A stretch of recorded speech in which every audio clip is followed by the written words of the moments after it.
In this video, I'm going to show you one really simple move that you can do in the mix to make your chorus jump out of the speakers. Take a listen to this. No, you can't control a younger soul, an unachievable goal. You keep going on because you're strong.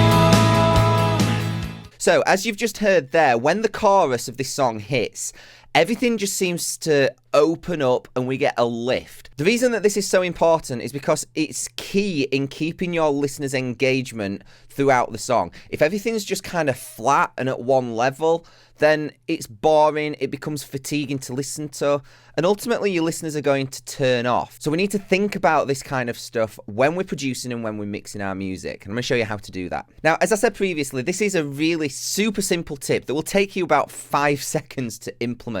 However, I want to preface this by saying that it is absolutely not a solution for a poor production and a poor arrangement. The best way to get lift in your chorus and to make your song sound exciting is with a quality production and a really solid arrangement. So if some of your music is not quite there yet, then I suggest going and watching a few of my other videos to get your production to where it needs to be, and then come back here to watch the rest of this video. I've got a video where I go through an entire song showing you exactly how we produce it and how we arrange it to get the absolute best and to make sure that the listener is engaged from start to finish. That will be linked somewhere around here now, so go check that out first if you need to. Now, let me just show you a couple of things that's happening in this song. So in the verse, it's fairly sparse. All we have is a couple of guitars playing a riff. There's obviously the bass and the drums, and that's pretty much it. There's a couple of guitar fills here and there just to keep it interesting. However, when the chorus hits, we've got some extra guitars. Those are panned hard left and hard right. We've also got an extra jangle style guitar.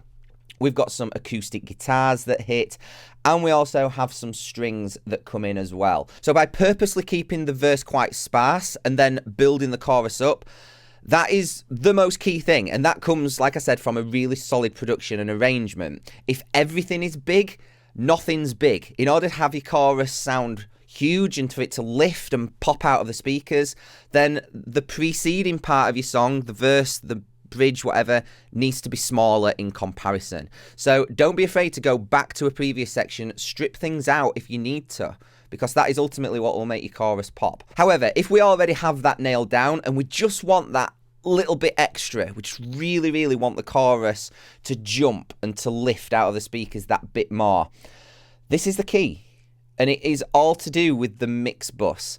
The mix bus is a fader, so use it. You can bring it up, you can bring it down, you can use it exactly like any other fader in your mix, like the snare drum, the overheads, the room. It's just a stereo fader. And what I'm doing in this song is I'm automating the mix bus fader up in the choruses. Let's have a look by how much. So in the verse, it's set at -10. The chorus hits, we jump into -9.38. So we're getting 0.7 of a dB, which might not sound like a lot, but it's enough to give it a lift. We don't want huge dynamics in this sort of song. You know, classical music has crazy dynamics up and down, but modern pop, rock, country music, it doesn't really. So we're not talking a massive boost here. Maximum I'll ever take it is 1 dB. Let's take a listen to what that sounds like when everything hits.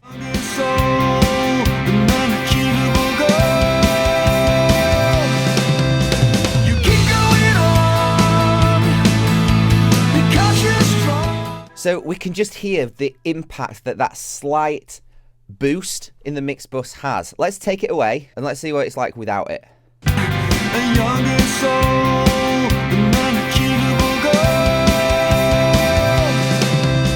You keep going on because you're strong. Now, it doesn't sound bad because the production and the arrangement is really good. We've got those different elements. We've got that width when the chorus hits. However, when I was mixing this song, I just felt like there could just be a bit more. And so just taking this up a little bit really just helps it to jump out of the speakers. You keep going on. It just adds that extra 5% to the excitement for the listener. And if we look, we're doing this all over the place. So when the second verse comes in, we're back down to the original volume of the first verse. But then the chorus comes in again, we have that boost. We take it back down again for the third verse, the middle eight, the bridge, whatever it is.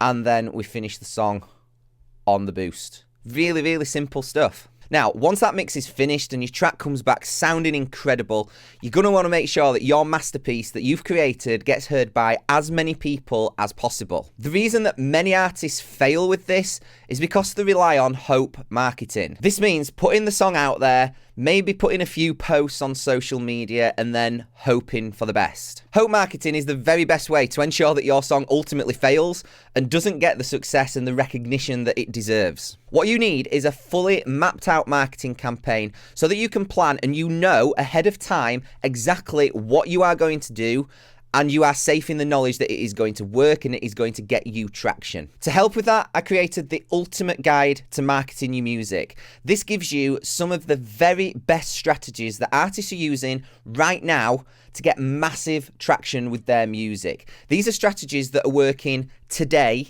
in today's music industry, which has changed massively over the last few years. What used to work years ago just doesn't work anymore. And if you want your song to get the recognition and the success that it ultimately deserves, then you need to be using the strategies that are working right now. Artists that I've worked with that have gone through this process have achieved tens of thousands of streams on Spotify, even within the first month of release.